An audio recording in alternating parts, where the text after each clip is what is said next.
পরের ক্ষতি করার নেশা যদি কাউকে একবার পেয়ে বসে, তাহলে নিজের অস্তিত্ব ধ্বংস না হওয়া পর্যন্ত তার হোঁশ ফেরে না।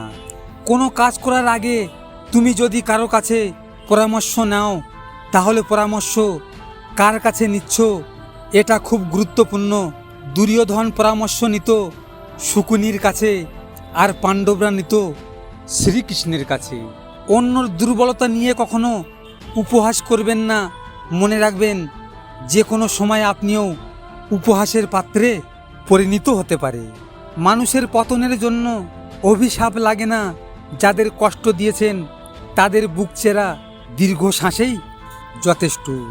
আজ তুমি যেখানে আছো সেটা তোমার অতীতের কর্মের ফল, কিন্তু কাল তুমি যেখানে পৌঁছবে সেটা তোমার আজকের কর্মের ফল হবে।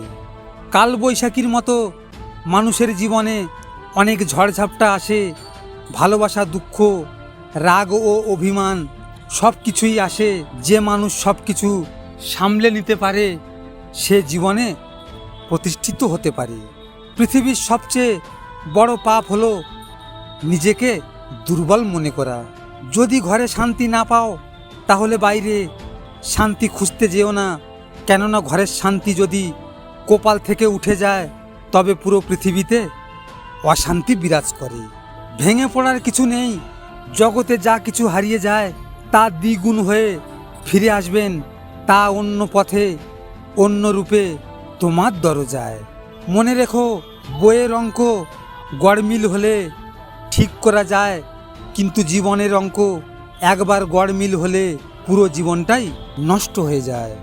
চুপ থাকতে শিখুন, দেখবেন যে একদিন আপনার সাথে খারাপ ব্যবহার করছে সেও একদিন আপনার পায়ে এসে পড়বে।